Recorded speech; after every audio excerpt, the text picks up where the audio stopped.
Hi, I'm Linda and welcome to my kitchen. Today we're going to make applesauce.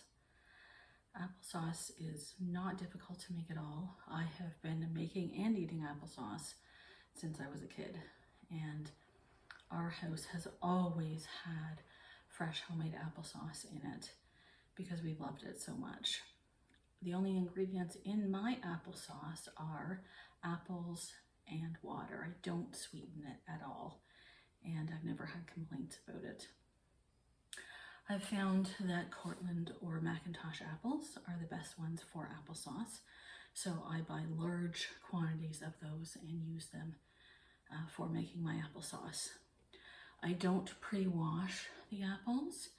Maybe other people would feel more comfortable doing that, but I find that if they look dirty, obviously I'm going to wash them, but if they look fine, I just go ahead and cut them up and throw them into the pot. So that's just something that I've done, and we've never had any problem with it. You need to do what is most comfortable for you. One of the tools that we're going to be using today are a large pot and either an apple core slicer like this, or just a sharp knife and a cutting board, and then just lots and lots of apples.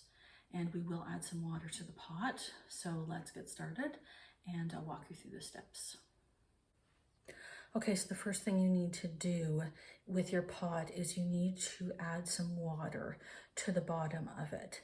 Now I find that no matter what size pot I'm using, I add maybe just under 1 inch of water to it. And that seems to be about right. It's may take a little bit of trial and error, but the thing is, if you add too little water, there's a chance that your apples will burn, and then your applesauce will taste burnt. But if you add too much water, your applesauce can be a little bit runny. A little bit runny is better than burnt, so sometimes I add a little bit more water if I'm not sure. But if you go with around 1 inch of water in the bottom of your pot, you should be good with that. Now, you don't actually need to core your apples, because after they're cooked, whatever process you're using for them will get rid of the core, the stem, and everything. To make the process easier, by easier, I mean there not to be as much that the food mill has to process to make that speedier, then I do core my apples. So all I do is I cut around to the core, and then I cut, let me just show you here.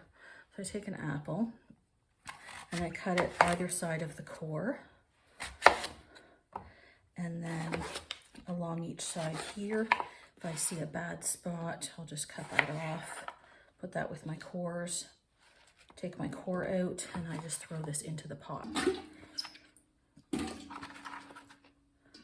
So this is all you're going to do, is cut your apples. Obviously, if you have more people than one doing this, it's gonna go faster. When my kids were small and I used to make tons of applesauce, we all worked together to go through as many apples as quickly as possible. But that was because we were making many, many, many containers of applesauce. I like to make my applesauce pink. Now, you can't always control whether it turns out pink, and some people add food coloring to it. I prefer to try and get mine pink the natural way, and the only way to do that is to get apples that are mostly red.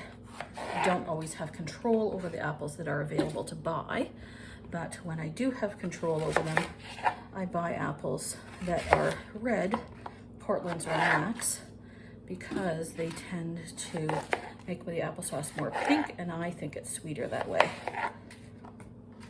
So I'm just going to go ahead and keep cutting up apples until my pot is full right to the top, and then we'll put it on the stove and start it cooking.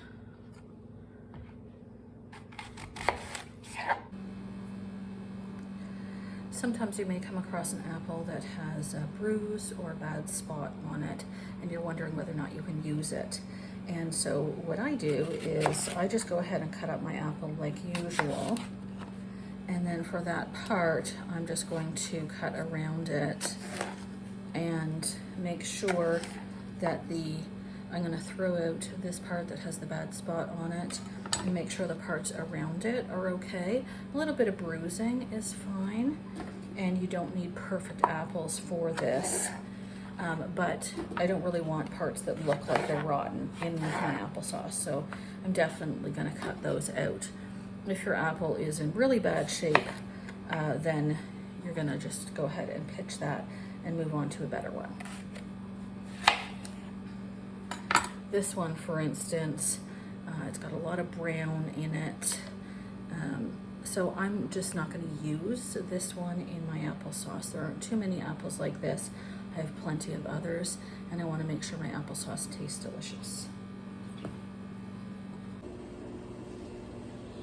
Okay, so as you can see, I've got a nice full pot of apples here. Your pot's going to be whatever size, depending on how much applesauce you want to make and how many apples you have available for you. So what's left to do now is to wait till the water, I've turned this on high on the burner, and I'm waiting till the water starts to bubble. You'll be able to hear it. And then I'm going to put the lid on. I'm going to turn the burner down to maybe medium low. And from time to time, I'm going to stir the apples so that the ones on the bottom that are cooking come to the top, and the ones at the top that aren't cooking as much go to the bottom. It's going to take on your stove between, I'm going to say 10 and 20 minutes probably to cook the apples, but you need to keep an ear out and you need to stir it regularly. So I just heard my apples, the water boiling vigorously, so I turned the burner down to medium-low, which is number 4 on my stovetop, and I put a lid on. Now I'm probably going to set a timer for 5 minutes and come back every 5 minutes and give it a stir. Just make sure you're stirring all the way down to the bottom each time.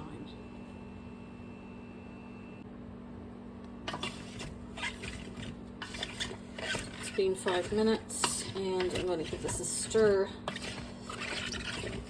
It's a little bit hard to do without flinging apples all over the place, but I don't see a lot of cooked apples yet, so I'm just going to put the lid back on and give it another 5 minutes. So I noticed that my apples weren't cooking as quickly, so I moved the temperature of my element up to medium, or number 6. And now I see that as I'm stirring, I am starting to get some soft apples up from the bottom. So I'm going to keep stirring and keep my element on medium with the lid covered unless it starts boiling too vigorously. Okay, you can see that this is definitely progressing now. And there's a big difference between apples on top that are still maintaining their shape and apples that have come up from the bottom that are definitely soft enough to process. So you want to give a good stir and keep that up, checking every 3 to 5 minutes until it all looks nice and mushy. So here you can see the apples are completely softened, and what I'm going to do now is leave them for 3 to 5 hours to cool. Remove them from the element, and you can leave the lid on or off depending on whether or not there's flies or cats in your house. But you really want this to cool before you start processing it so that you don't get burned by it. So we'll see you back in a little while once this is cooled, and we'll process the applesauce, and that's the last step. Hi, the applesauce has cooled enough now to begin processing it. So I'm going to show you how I go about that. and the tools that I use for that. Okay, so you can see my pot of applesauce here, and I have a large measuring cup. I also have a food mill, and this is what I'm going to use to put the applesauce through. And this will separate the cores and the skin and put the sauce part through into the bowl. And that's where our applesauce will be. So I'm going to use a measuring cup and scoop out some applesauce into my food mill. By the way, if you don't have a food mill, that's fine. You can still use a large strainer and a potato masher and just put it through. And I understand from others who've done that, that works really well. So I'm just gonna go ahead and start processing this. This is something that kids love doing. So if you've got a kid around, you can get them to do this. It doesn't take too long to put this through. And then you have the most delicious applesauce.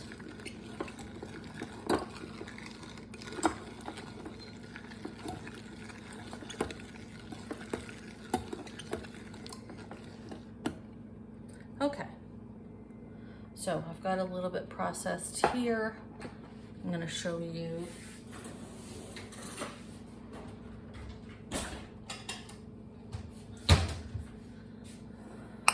what a bowl of homemade applesauce looks like. And there we go. Doesn't that look delicious?